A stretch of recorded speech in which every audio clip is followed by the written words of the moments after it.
Hello and welcome to another episode of Beyond Day Zero with me, Mark Day.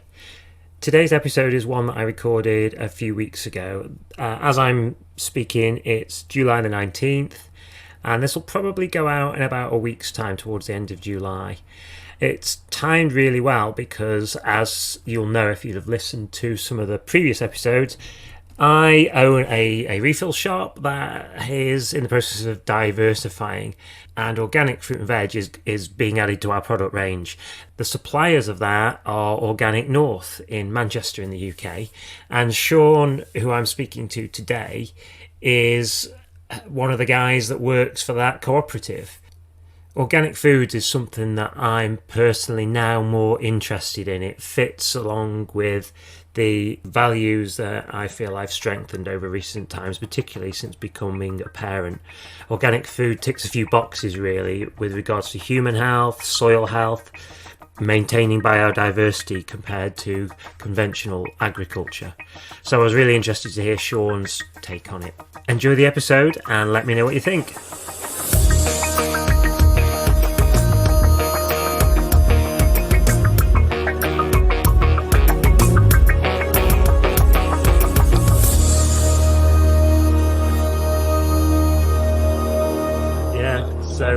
Yeah, it's good to meet you, Sean. Anyway, Yeah, officially. likewise. Yeah, likewise, mate.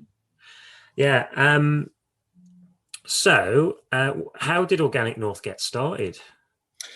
For want of a better word, organically, would you believe? So there was a multitude of independent business owners who knew each other, some close, some not so much, in and around the Manchester area. Quite a few of them in Hume. This was 26 years ago, Okay. maybe 27.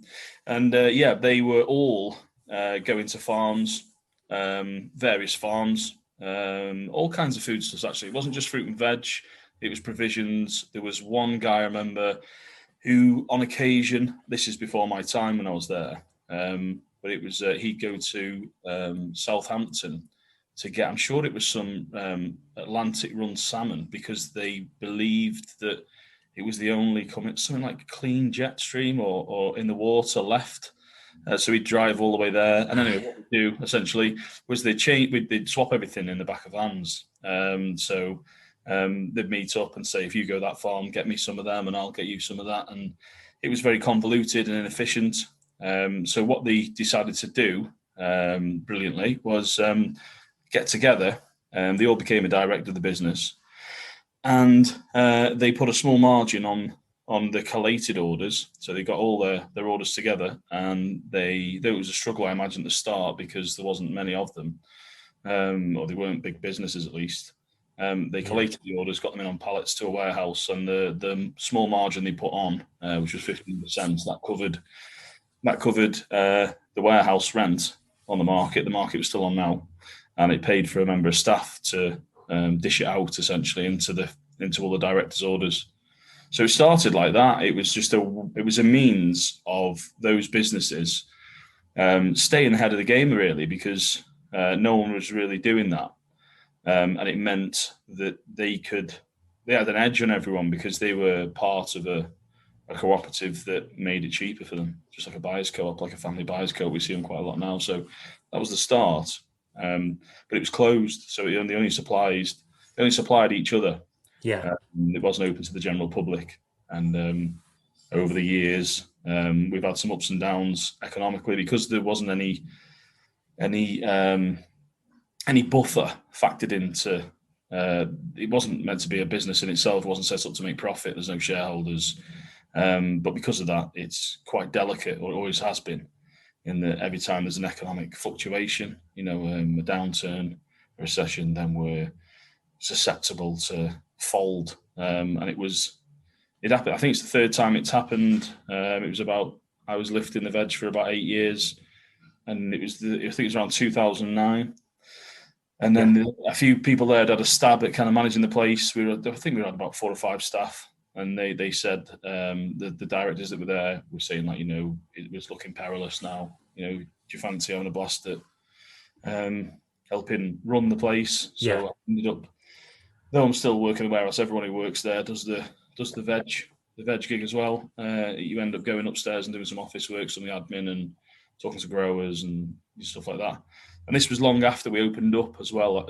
After many requests to supply other people, we decided, because it's safer generally, just to open up. So yeah, we opened up, and it's still the case now. I mean, we haven't got a marketing team. We come up with a logo about 18 months ago in a pub.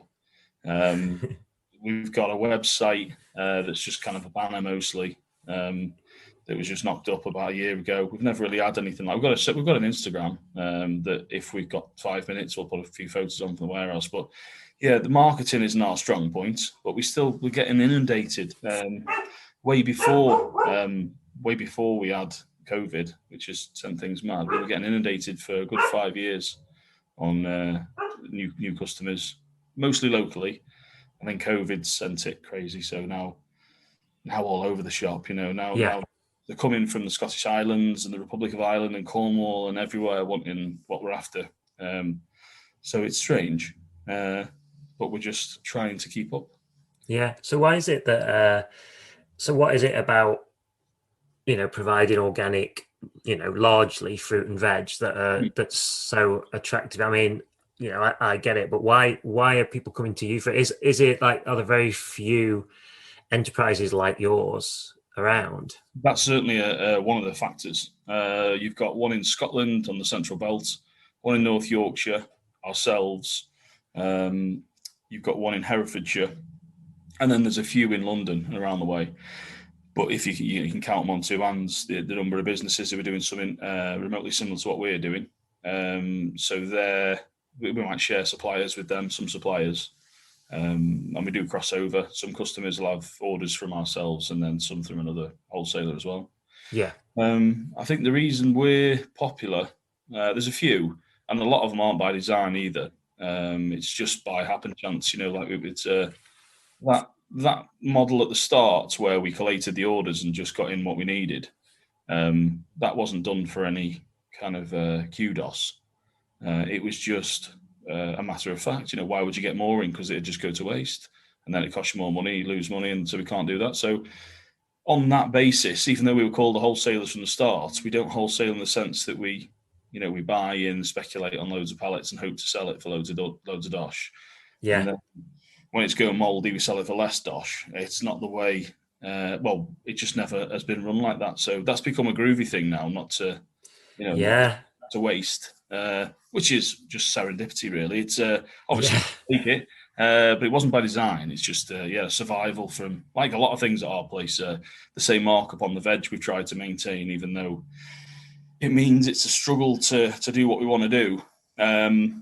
I've always loathed the idea of putting up the markup. I think a general wholesaler would be about double of what we put on, 15% on all the stuff, all the produce we send out. So everything's tight. But that's another reason, I suppose, we're trying to make it more accessible to people. Don't want it to be the provision of the privileged only. Yeah, and that's is an issue, isn't it? And I, my own personal opinion is, I think non-organic food, and the way that some of it is produced, where it's almost subsidized to be cheap, or there's real pressure put on to produce a lot from, a lot in a, say a hectare of land, non-organically, it's absolutely getting every last bit out of the land, isn't it? And organic produce is very different. And we kind of, I've started this conversation with people in the shop lately, and it's kind of part of the reason why it's a big part of the reason why I wanted to start doing a podcast, to have wider conversations that weren't just about plastic packaging, but are about all these other issues, and to try and, just bring more people into those sorts of conversations. Important factors in deciding what we buy and choosing where we buy from, and why we might make better choices. And organic food is a huge thing, but also price, where we are so I kind of talk about it in every episode. There'll be some listeners who'll probably think, oh, he's on about that again. But like we're so primed to think about price and we're so Mm. primed to think about cheap stuff. And there's a cost. There's always some sort of cost down the Yeah, line yes. somewhere if stuff's cheap. And organic food is, I feel, and you tell me your thoughts on this. With organic food, you're paying a fair price, in terms of what it actually costs. You can do. There's ways around it. I mean, we have a policy of not haggling with growers. So if a grower says this lettuce costs £1, that's what it costs. If they want to know what lettuces are generally selling it for, thankfully we don't have to get in the dirty business of all that bartering and haggling, because there's such a breadth of suppliers on our list that they all keep each other honest. Yeah, So if they don't want to know the general market price, it might be 85p. They might still decide to make it £1. They might say, put me at 85p. They can decide themselves, and they'll live and die by their sales, and they'll change it weekly accordingly and stuff like that. And that's their freedom to do so. The only way we interject and fiddle with the market is when a grower might have a glut of something, maybe something we don't usually get from them, and they say, right, we want to put lettuce on for 20p, and that serves to undercut everyone and create a lot of waste somewhere, on a lot of farms probably that are expecting us to buy a lot of lettuce that week. yeah, Uh, Now, we don't have any contracts with growers, not one. It's all done on trust each year, and we go through a lot of veg, a scandalous amount of veg at the moment. And there's we're nothing more than relationship we've got with the growers and the relationship we've got with the customers. That's all we are. Without them, it's nothing. So we have to have a good list. We have to make it competitively priced, but we don't get into haggling the growers. So because we don't haggle and we don't beat growers down, we know plenty that do, even in our sector. right. Um, so some of the most reputable people, without naming any names, you see this around quite a lot. And we hear from the growers who are complaining about it all the time. But you don't need to do it. You simply don't need to do it. I mean, some of our customers will buy from us. A lot of them will have A boards outside their shops, boasting that even with their markup on after our markup that we buy it from the farm with, they're still way cheaper than the supermarket and things like that. So that's what gives me faith we're doing something right, because as the more indies pop up, we've gone from supplying about, I don't know what it was, roughly 35, 40 about 5 years ago, and no more than that per week, to almost, we're just touching like 250 indies now per week. Yeah, And that is like phenomenal. Like to be connected to so many, the passion is mirrored everywhere you look, be it one little place in the middle of nowhere in Wales where no one really goes, but you're able to send like the best veg. So it's very rewarding that. And there seems to be like one little shop in a lot of the little towns now, at least. Obviously, the big cities, you've got like different delis and restaurants and whatnot. But in each different place, they seem to be popping up. Be it a zero waste shop, a little Whole Food shop, a little co-op, anything. But it's really inspiring to see what's going on. But the price is a big thing. You can getting back on that. I mean, we don't haggle, like I say, but people do. There's practices like there's things that you can get. You can get cheaper stuff if you air freight sometimes, which might seem mad how it is, but we have that. There's not a policy. We don't air freight anything. We try and follow the seasons, which might make it slightly higher sometimes, but that's the price we're willing to pay on that. There's areas in the south of Spain. There's areas in Sicily. Sicily, there's some awful exploitation going on farmers oh generally, yeah. and the south of Spain around Almeria. Oh, I've heard a little bit about that. What's going on down there? In Almeria, there's the plastic is enormous. It's like a sea of plastic. You just go on Google Earth and have a look at Almeria, and it's I almost completely uh, on plastic. yeah. Well, used. Oh, it's a while ago now. I mean, over a decade ago, I used to holiday down there, and I Mm. remember flying in on the plane and looking down, and it was just like clear what was going on down there. You It's know? crazy, isn't it? Because obviously it's so warm anyway. You think, why do they need polytunnels down there or glass Yeah. that they're growing? Obviously, they can control the conditions and there's a lot of money in it. But a lot of we have, like for instance, we've got farms down in the south of Spain. Don't get me wrong, but also Yeah. like family farms, or they're supporting locals. So I visited a few of them myself. We've done videos in a couple of them over the last couple of years as well. So for instance, one of ours is in the national park, Flor de Doñana National Park, just south of Seville, near Yeah. Cadiz. And there's not a farm allowed in that national park. It's the biggest national park in Europe. And because it's so precious what they've got there, there's one farm, and it's the farm we get these berries from. So they have a selection of blueberries and strawberries that we rely on. We import all our citrus, or nearly all of our citrus, from Sicily and Spain. All our lemons and blood oranges and things like this. And yeah, I mean, we're careful to for the ones we pick. We work with a couple of brokers on our behalf who basically know what our requirements are. So we get offered much cheaper things from different farms, but they're enormous companies who we don't know anything about and we're never going to get under the skin of. Yeah.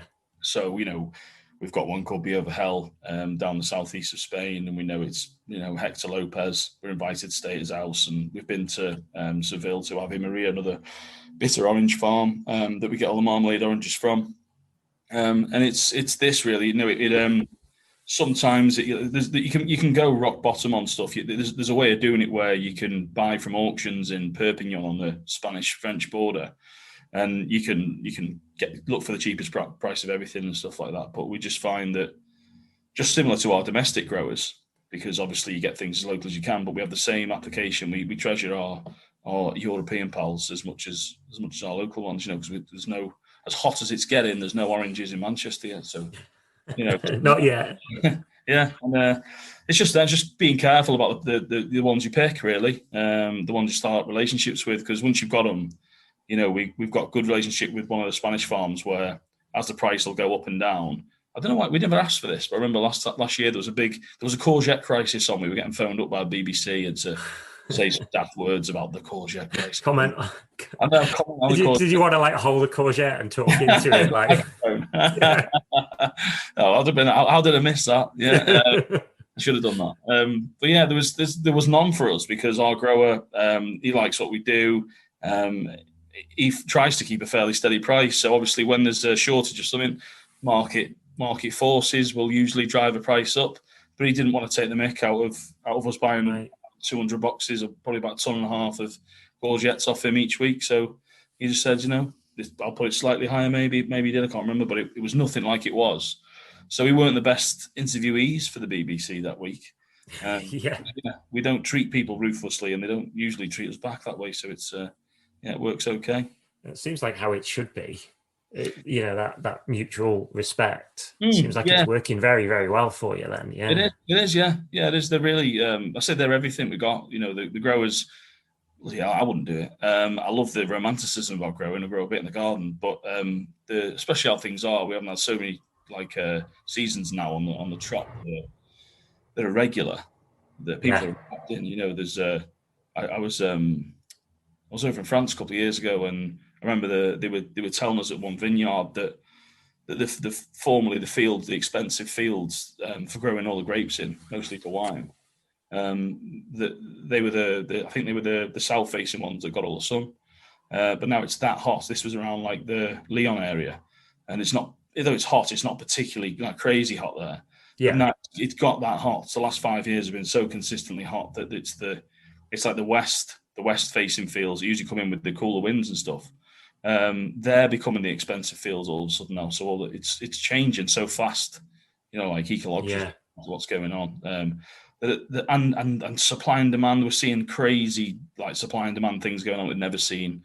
Competition, big demand growing over Europe. So I think these age-old relationships you have, they're going to count for something. Come when things are getting short on the ground, hopefully. So is some of that supply and demand, is some of that because of the pressures of climate change? Oh yeah. Yeah. Definitely. I mean, there's things that we're seeing that you can't really grow here as well. And I've seen predictions, in 5 or 10 years, we're not going to be able to grow this anymore. We're going to get used to maybe growing oranges in Manchester rather than the things growing now. It is crazy, and it's those who adapt, who have the money and freedom to adapt usually, that'll survive. Because you need to look at the news today with California burning down and Canada on fire. It's getting. It's untenable. If it doesn't look bad now, it's never gonna really. Yeah. It's Yeah, amazing. just that thing about Canada, it's quite a shocking, yeah, to think that those sort of hotspots will start to happen repeatedly and almost randomly. I mean, I've not read in detail about it, but the headlines about the temperature records being broken, where they're normally just like a fraction of a degree, and it's like suddenly 3 degrees hotter than it's ever been. I Yeah, mean, that's these things repeatedly are wake up calls, aren't they? yeah, Um, totally with you. It is. It's total whale call. I, unfortunately, it's usually. I don't know. I'm told that this isn't a real analogy. In that, if you are sick enough to try to boil a frog slowly, I think it does jump out the water anyway. Apparently, but it's that thing where someone's talking about this today, about the shortages because there's a really bad. Another that I've been banging on about, as you may have seen, the whole situation at the minute, and oh yeah, yeah. I'm predicting. going to ask you about that in a It's minute. like that's a massive headache at the minute, and they are, it's looking like there's going to be shortages on shelves again, possibly in supermarkets within a few weeks of certain items, stuff like that. Um, that's immediate. These are immediate problems. This isn't just this isn't necessarily climate change that's doing this. This is a thing of Brexit and COVID kind of at the same time being a double Yeah, whammy.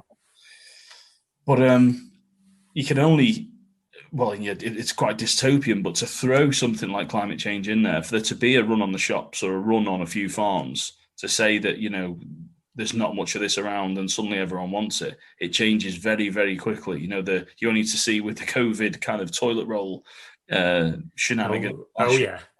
yeah, It's, just to get a bag of rice or a bag of flour back then was a flour plaster for decorators, things, cement. Even now, I know timberheads who can't get the wood they need, still for their businesses, and it's taken a long time to recover from stuff like this. And catastrophic geographical environmental events, seemingly going to become commonplace.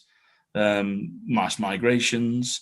This is such an interesting and scary time, depending on what mood you're in.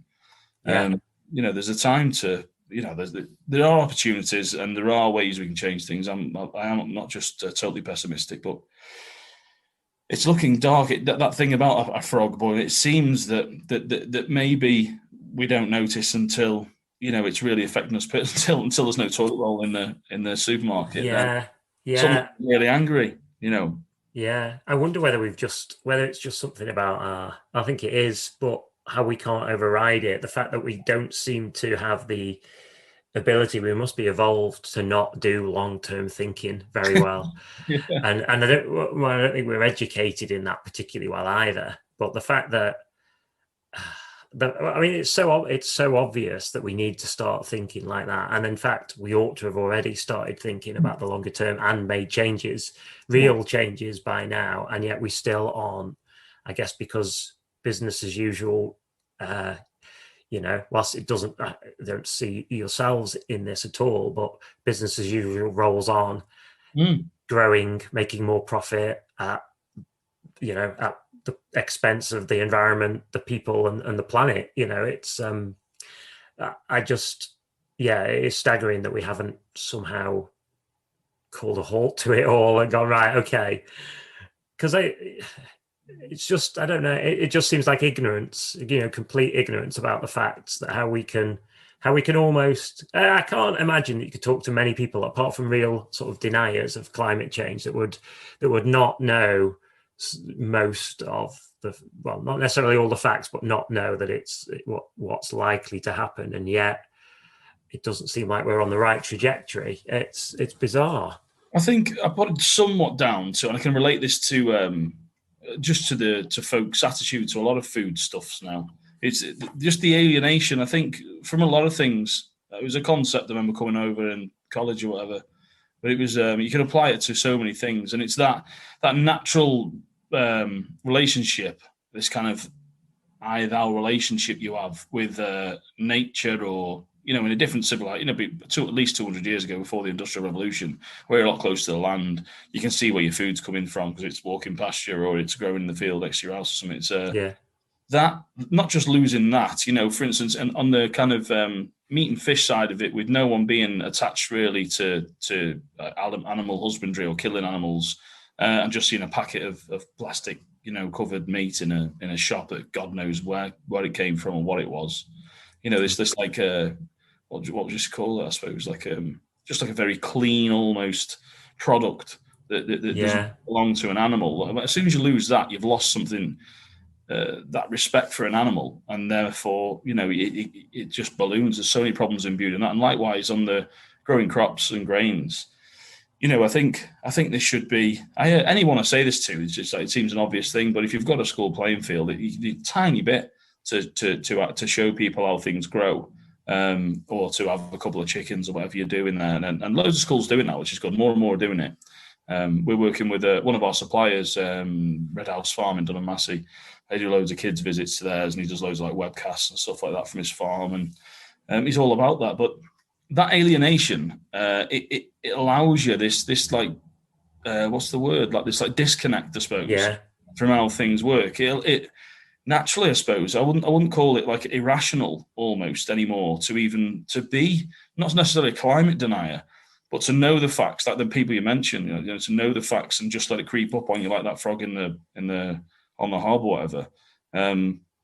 It almost nothing does seem like an emergency. It's like comfortably numb thing, I suppose. And so you until it's like biting you on the arse, it's almost like you've got no experience of it. You just couldn't imagine that this would be a problem. Or food seems to magically sort itself out, but that's really not the case. You need to watch, you could take any documentary you see on the internet with a pinch of salt, and they often, pointed in a direction of what they want to achieve with the things they say, and they're quite clever doing it. But it's quite desperate, quite desperate. Yeah, that's quite good. That's quite a good way of putting it, isn't it? And I think you're right. The fact that we just don't, we don't see it because we're not connected enough, and I think that's a really interesting thing and a really worthwhile thing about organic food, isn't it? Because of the whole provenance.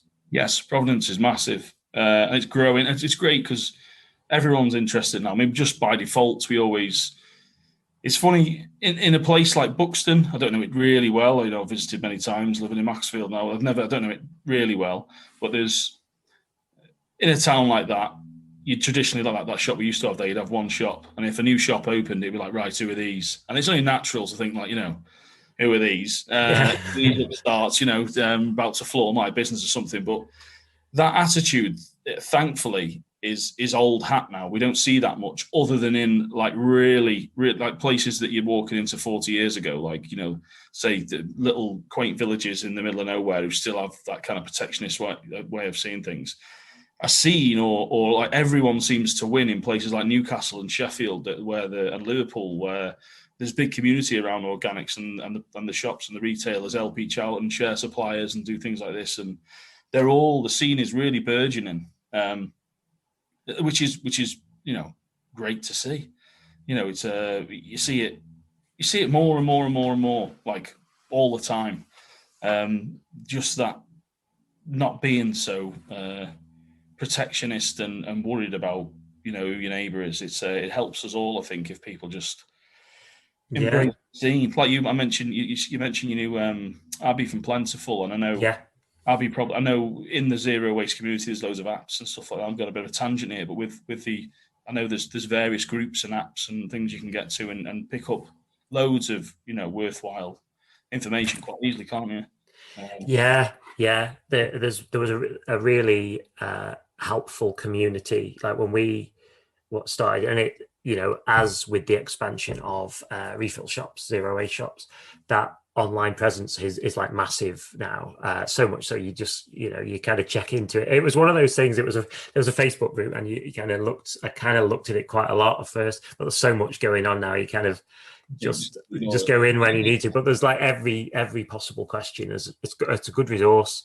Every possible question has like been answered in there already. And it's interesting that there are just on that point, really, like with what Abby has done in Ramspot and with Plentiful. I think for the same reasons that in terms of the the learning about a lot of the issues that we've been speaking about tonight. I know a lot more about them than I did then, and I now see how what I want to offer to people is a blend of all of those issues. It's not just going, it's it for me personally. I don't just want to be a plastic free shop anymore, because Yeah, I want to have conversations like this. I want yeah, to, in a way, I want people to ask why we've suddenly changed to have, this or that, which is a diversion, from, a redirection from where we were going at first. And because I think these conversations are really important. And I know that there are, and for us as well, it feels like we need to do something different, because it's quite funny. And I'll ask you something else about the demand in COVID for what you've been doing. But the traditional kind of zero waste model of shops that was doing really, really well pre-pandemic, if you're doing that alone, they've kind of suffered a little bit yeah. since. And I can't quite put my finger on why that is. I've tried, I've at different times thought, oh, it's probably this, oh, it's this, it's this. But regardless of what it is, our shop and others aren't trading like we were pre-pandemic, at a time where I thought that people would be really connecting with what they valued, would really, want to know a bit more about provenance, thought about the environmental awareness that they already had would become stronger. And even just on the packaging thing alone, I thought it would bring more people in. But for whatever reason, that hasn't been the case. But yeah, I was going to touch on and ask you about whether you thought what you thought were what's the increase in demand that you've had been down to in time in the pandemic. Well, we are very clear historically. Since I've been in the office, I've kind of got and I used to know anyway because I remember summer's getting easier. People would get off on holiday and with the kids and stuff like that, and there'd be loads, not loads, I suppose that's an exaggeration, but there'd be clear patterns about 6 times a year ish. Around bank holidays is one, before September is one, around Christmas is one, after the New Year's one, and you know where the demand's going to go up, you know where it's going to dip, and it's the same every year. COVID screwed that, the usual Yeah, that went. Um, Panic was a lot of that. Then you couldn't judge anything. We've launched some software last year that kind of going to measure all this stuff a bit, and for us, and it's not reliable data because COVID, the year of COVID, we started in September, and all our data is it's just crazy. It's all off the yeah, chart. There's no. yeah, It's just kept growing and growing and growing and growing and growing, and it still is. So from COVID, we're probably about double busy, and roughly probably double busy we was before then. And I put it down to a few things. I mean, local delivery schemes took off. Obviously, people don't want. It was the contact. People were paranoid about the contact with folk. yeah, So I imagine that had a bearing on it, especially with the zero waste stuff. Even though there's like hand sanitizer around, and I see models where shopkeepers were, dispensing the stuff themselves, yeah, and so there was others that weren't. It was a different way. I don't know.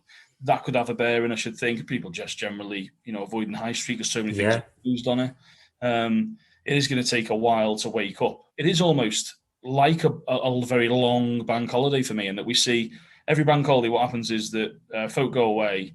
It seems to almost always shock the shopkeepers that they're not in tune with the bank holidays. The folk going away. So the week previous is when they'll be doing their ordering, possibly 10 days previous to that. They'll be doing their ordering with us, and they'll put in a regular veg order, then realise they've over ordered, and then they'll have stuff extra. And then the week after the bank holiday, you'll always see orders take a dip yeah, because they're like they think they've lost their bottle now, and they think everyone's gone. And it takes quite a few weeks for it to build back up to get everyone to get the retailers to get the confidence back up.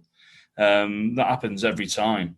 But yeah, COVID's a strange one in that, like I say, for us, it was the delivery schemes. They really prospered. All the box schemes, if you could deliver to people, that's what they seemed to want then.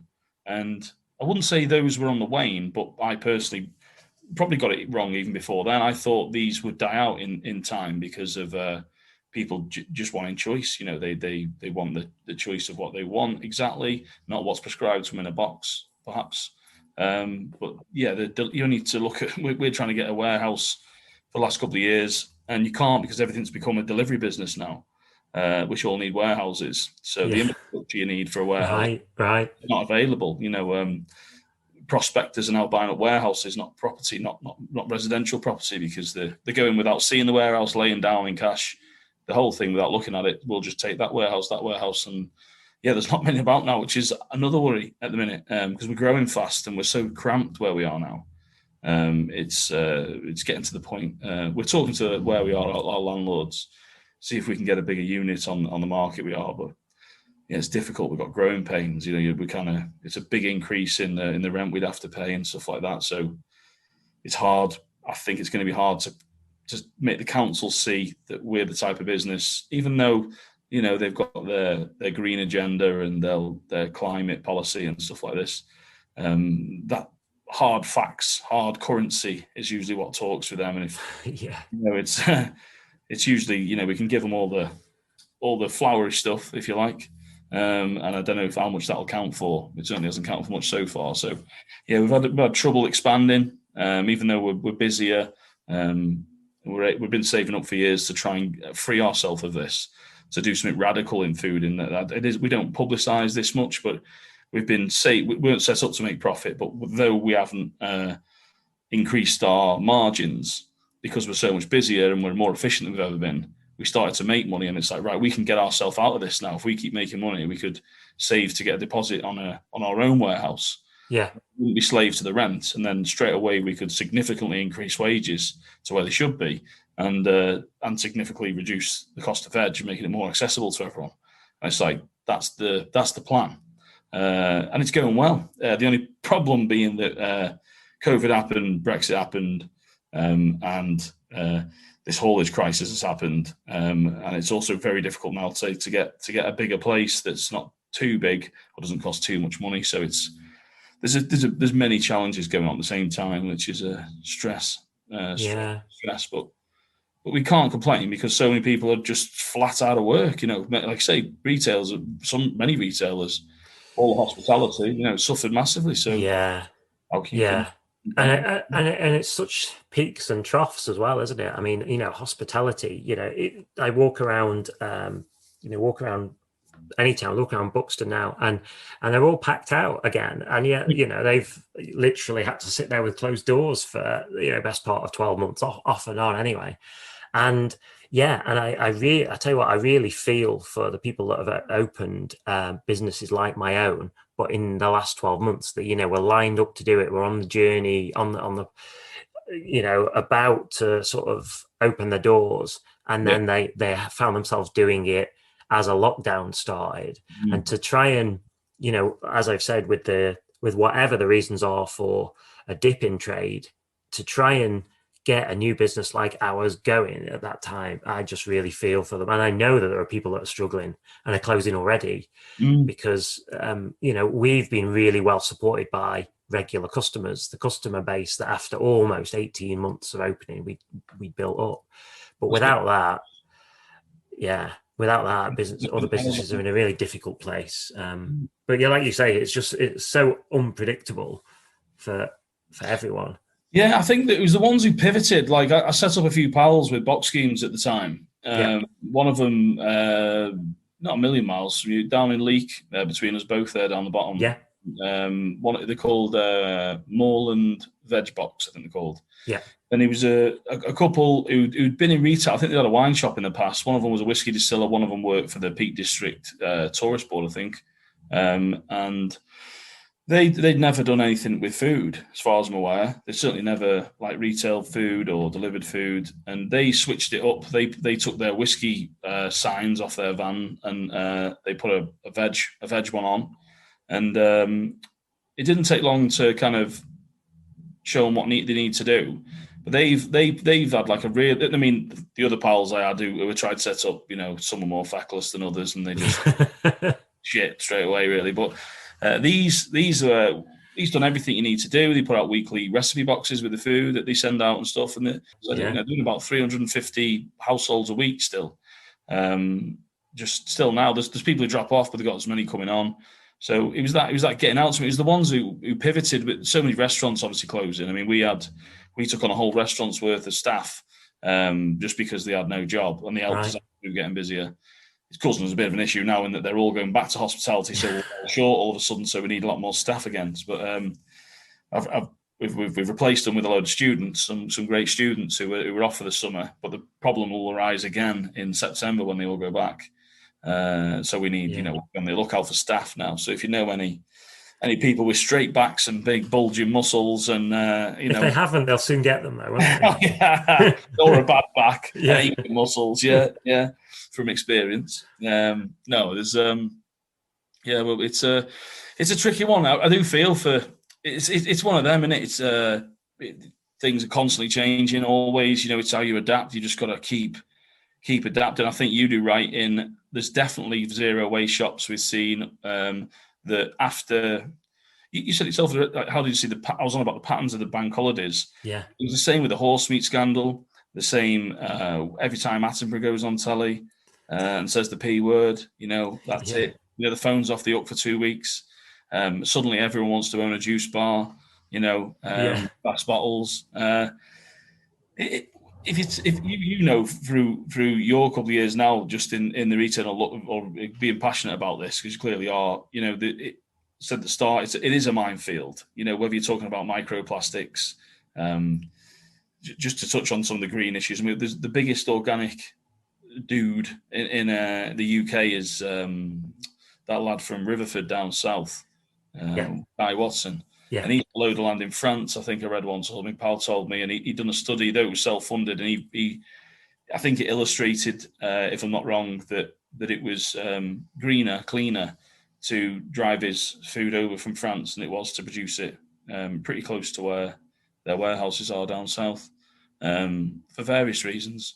And it's like organic's a buzzword, provenance is big, and local's a big word as well. People want it as local as you possibly get. If you've got Hoxton grown veg, people will love this stuff. But it's the local is I take with a pinch of salt, because I see, local to Manchester, for instance. If you look on Manchester on Google Earth, it's like a cancer on the land. There's no green anywhere. If there's green, there's a couple of parks. That's it. And that's it. You're well outside Manchester, and fastest growing city in Europe. How are you feeding all them locally? You're simply not getting fed unless you go a bit further. So you can't be too dogmatic and utopian about it and say, we'll grow our 5 spuds in the garden and stuff like this. It's not going to feed what's there now. But that's not to say it doesn't have to be done ecologically in a sound way. Growing in inverted commas conventionally with pesticides and herbicides. That seemed daft to me since I was a kid. It's just ridiculous for me. But aside from plastics and carbon emissions and footprints that farms create, on its own, it just seems crazy to, Yeah, I don't know what your your personal situation is. Anyway, I've got 2 small children, or a 4.5-year-old lad and a 4.5-month-old daughter. Yeah. And since becoming a parent, it's really strengthened my views on organic food. Really, I think I was kind of not committed one way or another, but now, with having children, I just want them to be as healthy as possible. And sure. I don't know the detail about like all the veg, all the fruit, and like in terms of pesticides and spraying crops and what stays on things, and what's gonna what chemical residues we might sort of imbibe, and what long-term health effects that might have. I'm sure all of that is true, and I'm sure all of it is out there, and the science is quite clear if you were to look into it. But generally, I just want to put the healthiest food inside them. And it's tricky, because I know that some people might have real issues with perhaps that view, that if they haven't got like a family income that allows them to go out and buy food with provenance or organic food, or make the best choices, then it's a difficult situation for them to be in. But where you can, I firmly believe that now that's the right choice for lots of reasons. As you've also said, I was just talking there about the health effects, but the effects on biodiversity Mm. on arable farms, is well, it's pretty severe, isn't it? If it's just a monoculture of crop that's grown very, very intensively, and I'm sure you must have seen the difference when you've been and visited various farms that are organic farms and what they're doing. I mean, they must be pleasant places to be. Oh yeah, Yeah, yeah. They're often not. They're often not as. I've been to men. I was at one last week. There was one on my week off up in Scotland, and yeah, there's a lot. They're not as pretty. The ones in Spain are lovely and pretty, but a working farm, it's a rough and ready place usually.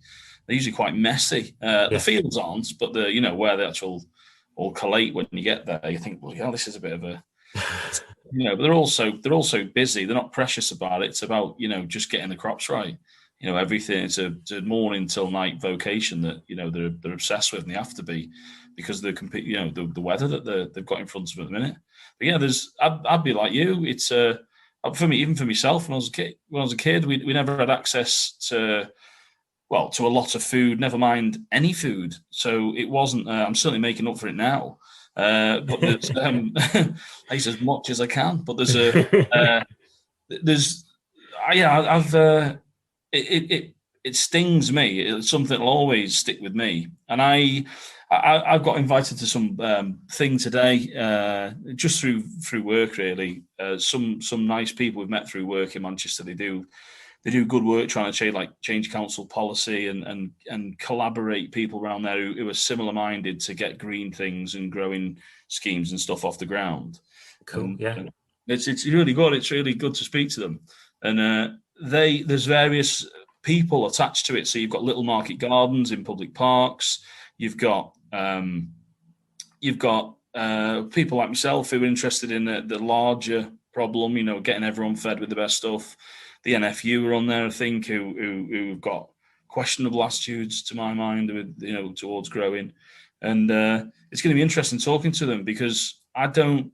There's people to do with food banks on there, and I abhor them, and I'm not unapologetic for it, and I'm not unapologetic for believing in organic farming as something that should be seen as just obvious in that non-organic farming is a relatively new thing. When my granddad was around, he used to bring the carrots home at Christmas from work. He was like, that's what carrots were like when I was a kid. They tasted like that, of carrots, not these like water bombs that you get from Holland, usually in the supermarkets now. Yeah. They're carrotsy carrots, the one of the crops that we can really stand by. The UK carrots are amazing, and people know the difference straight away. They're not particularly expensive, especially not when they're in season. You wouldn't know it. As I say, you could buy carrots from your shop, buying them from us with a shop's markup on, and buy them cheaper than you would in the local Spar or something like this, way cheaper. And they're much better carrots from more local farms. You can go and visit most of them if you want.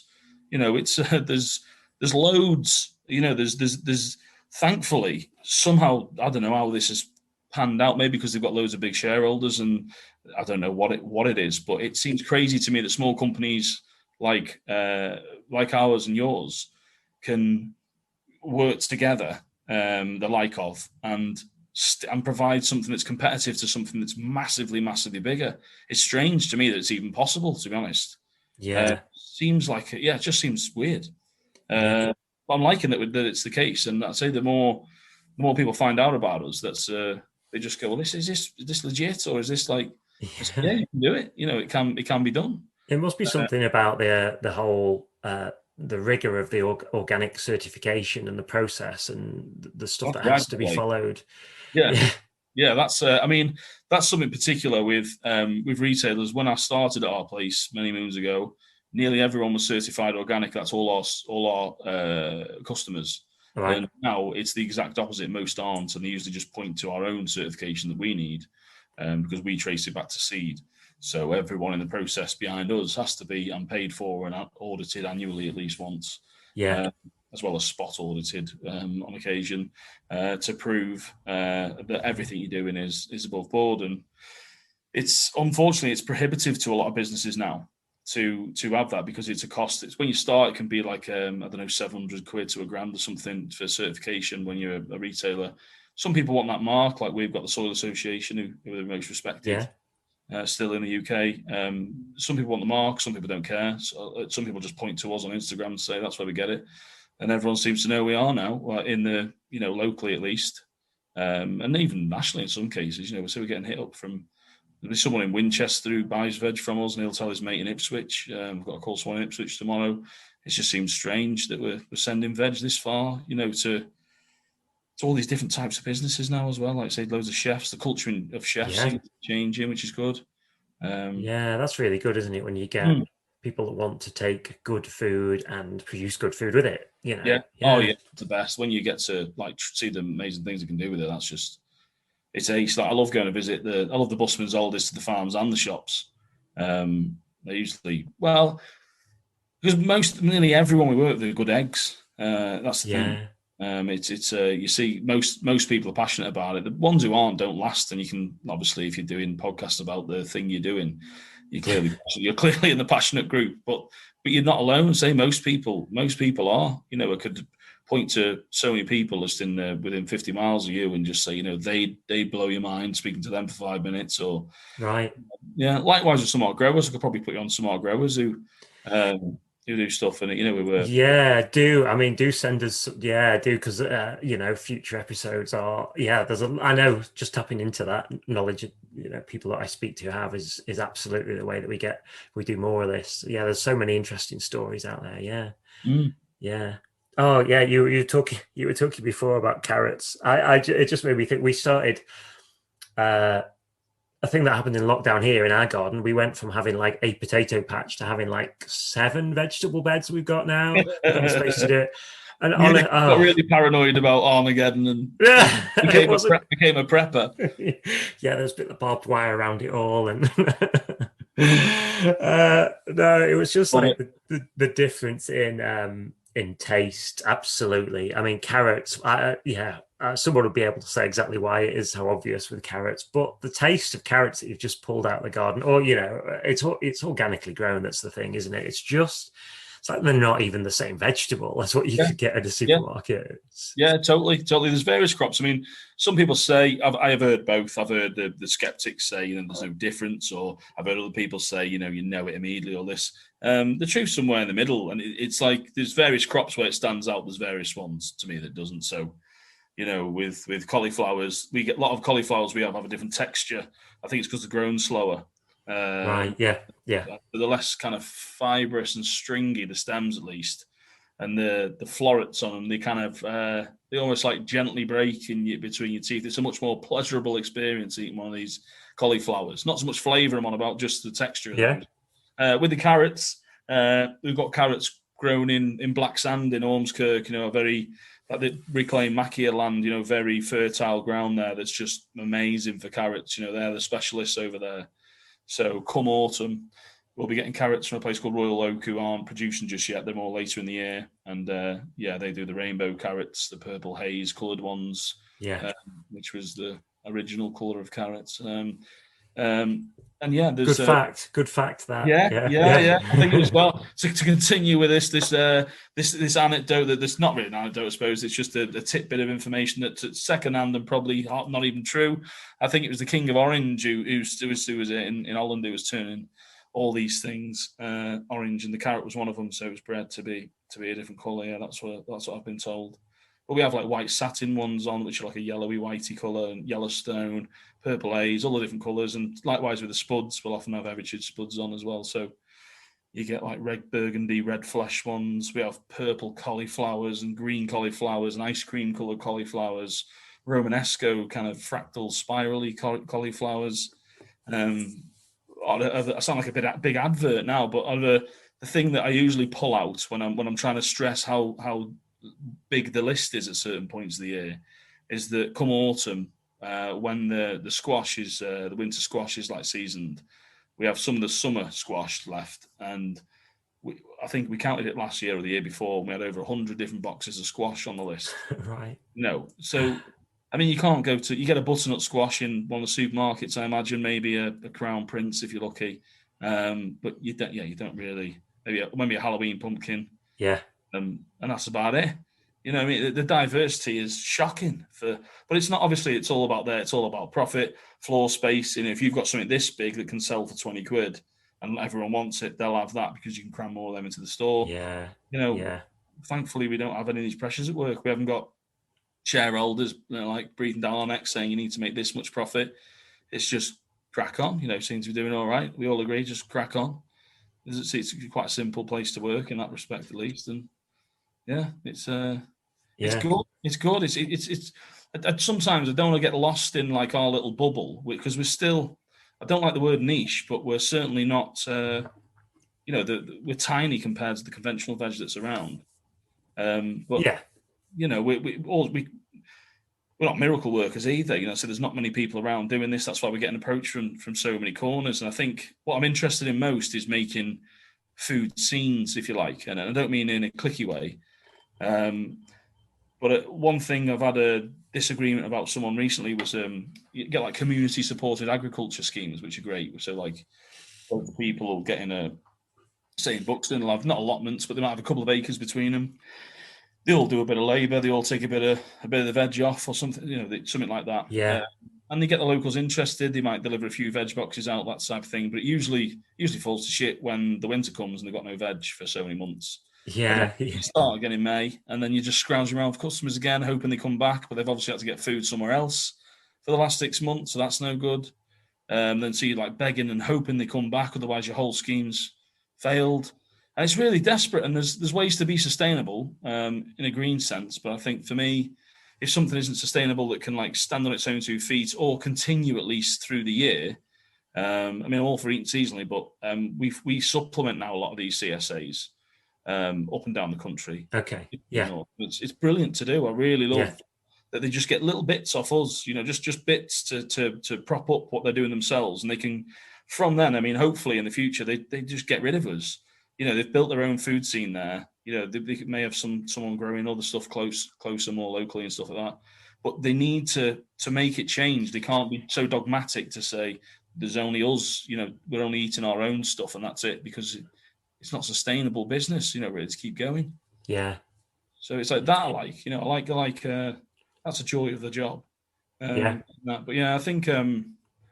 It's getting through these corners of places. It is where there's not just organic food, just any decent food. You know, where there's you know there's decent grocers. You know, like you were saying, I don't even know if there's a decent. Is there a decent grocers?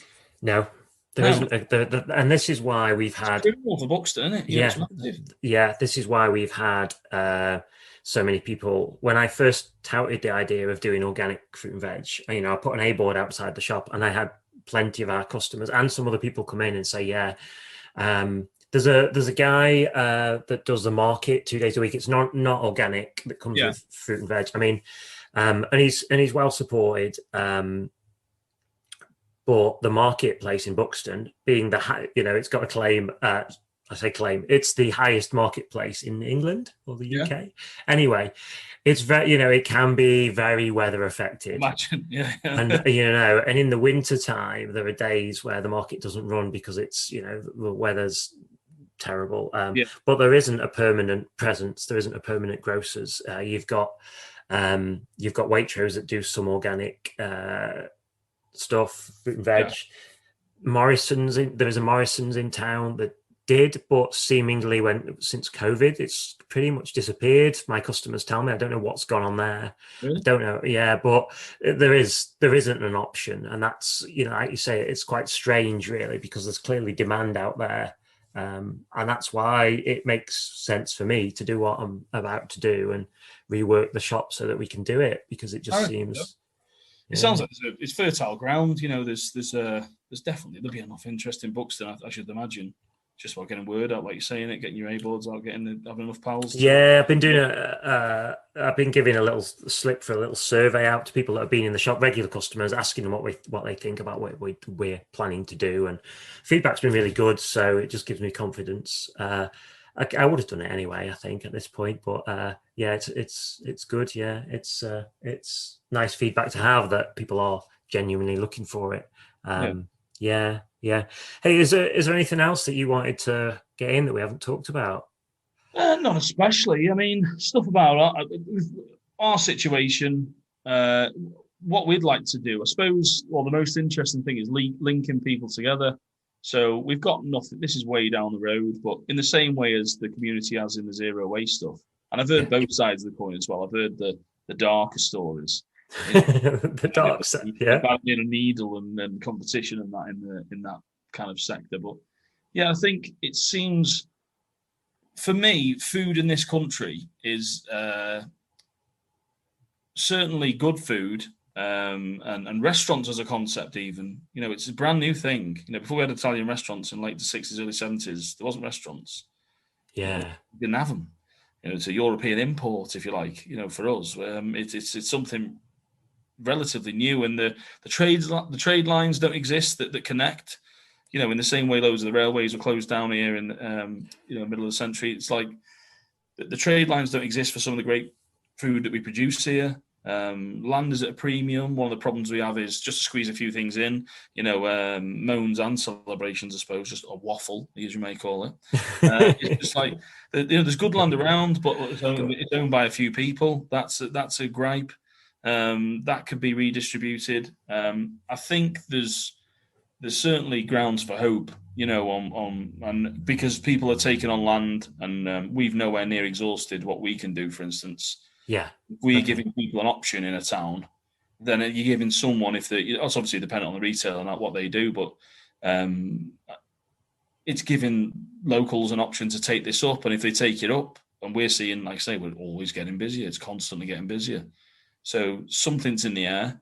People do care. People do want good food. If they've never tried good food, you wouldn't know. If you've never tried these, we send some things out every year just to have a laugh at the reaction we get after it. So it's like there's these really expensive grapes we send out from France. They pay a lot for food in France, but hardly any money for rent, so they can afford to, I suppose. Okay. Yeah. And so they're not like charging us loads for them, but they're one of the more expensive grapes. But if you've never tried these, they go in the sweet wines, like Muscat wines.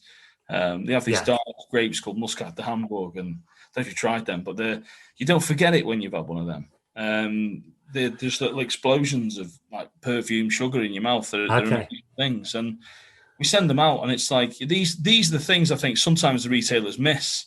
So just I suppose between talking specifically to you and your circumstance.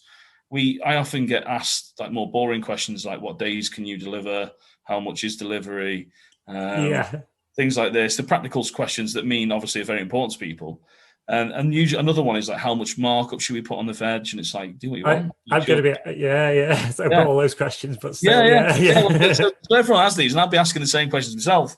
But the one that usually comes up is like, or sometimes get at least touched on, is to do with the markup thing. We've got a retailer in Manchester called General Stores, and we only work with indies, and these are an indie, but they just opened a second store, and they run in a weird way. It's very business-like. It's strange to see. They're very successful at what they do, but they have about 12 things from us. It's the same every week. No matter how the price changes, no matter all these ace things we've got on that could be better and cheaper and more local, unless they just keep the same thing. It's quite boring. Imagine folk will tire of that in the end. But if you act seasonally, if you look out for the extra special crops that are coming on that are really like, taste sensational, it might be that you don't put the same markup. It's easier logistically, and I can see why they do it, because they're acting like a bit like a supermarket. They'll have their price thing on it, and it never changes, and they can't be bothered changing it. But our prices change by the week, see. So at least our import ones do quite a bit. Yeah. So it's a job to reprice what you've got there. It's a bit of a ball ache, but if you want to keep it interesting, that's kind of what you do. But my tip to you would be it seems our best retailers are the ones that have like really loyal customers, because they know something like interesting is always going to be coming through the door. It's just to have when you see or to keep an eye out, or to once in a blue moon read that awful thing I put out every Tuesday in a rush before we send the list out, where I might say this is looking good at the minute, or get onto these, or something like that. Because if there's something, the people remember that the tomatoes we've got on now from the Isle of Wight, we've got them on all year. They just got really sweet now. It takes about June, July to get the sugary. Yeah. I went up to Abby's shop a couple of weeks ago Yeah, and bought some. Oh my God, they're amazing. Yeah, she gets a load of that. Yeah, she loves it. Yeah, her display's mint. I mean, she's really fulsome, isn't it? And she started the boxes again now as well. Yeah. So she's buying loads of veg at the moment. But yeah, I mean, just like that. I mean, with Ramsbottom, it's Abby was the first. We had loads of inquiries around Ramsbottom over the years. No one took the leap, and then she's doing great. And it's ace to see, because it's a daunting task doing a decent sized shop that she's got from scratch on her own like that. Obviously got help now, but. Yeah, I feel like you were explaining that. I feel like that's exactly how I want to do it. I don't just want to go, here's the same stuff week in, week out. I want to be able to, because we try to explain a little bit about the things that we have, why we have them, and fruit and veg is a great opportunity to do that. To say, look, this is just in. It's it's seasonal. Here for a while, but it tastes absolutely brilliant. This is where it's from. It's absolutely exactly fits with the kind of my values, what I want to get across to people. It's absolutely how we want to work. So yeah, I'm looking forward to doing that. Nice. That sounds grand. I'm chuffed that you're taking the plunge. You're looking to once you've had the shop refit and stuff like that. What is that what you said? Yeah, earlier on. Yeah. We I've got some rework going on next week, and then I need to think about fridges and display space, and to add things back in once we've rearranged things. So yeah, it won't be long. Visit. I've got an old friend of mine who we had a wild weekend once in Buxton about 10 years ago, and she's threatening that we should. Well, she's saying we should go back, resurrect it. Yeah, resurrect the night. Yeah. Yeah, we actually remember we were getting drunk in some place. I forget what it was now, little music venue, and we got taken to some people's house to stay there the night, and they were freegans. I'd never heard the term freegan before. It was just vegans that basically stole things out of bins. Yeah. I don't know if they're still going. I don't even know which area of Buxton they were in, but I remember going back to their house and they had all these what do you call it? Demijohns of like banana wine going on, this like hippie thing. It was lovely. It was different world back then. Yeah. I imagine in my mind, everyone in Buxton's like that. It is. That's exactly what it's like. Yeah, it'll be exactly the same when you come back. Yeah. Hey, that's great, Sean. Thank you so much for. That was a pleasure. Spending an hour and a bit with me. It's great to hear what you're doing, and it's. I mean, your enthusiasm for what you're doing and your knowledge really comes across. It's been a pleasure, mate. Thank you. Cheers, Mark. Hey, so let me know what you thought of that episode. How did you connect with it? Was there anything in particular that you enjoyed hearing, or anything you disagreed with? Do let me know. Drop me some feedback via email to beyonddayzeropodcast@gmail.com. You can also follow the show via Instagram @beyonddayzeropodcast. As always, can I just ask you, if you haven't already, and your podcast app allows you to, give us a little review, just a few words, a sentence, maybe two if you're feeling generous, and say why you love the podcast, please. And along with that, if you're using Apple particularly, you'll see that you've got the choice of giving us a rating out of 5 stars. So it would be great if you gave us a big 5-star rating, please. Thank you in advance for doing so. And I'll see you next time on Beyond Day Zero.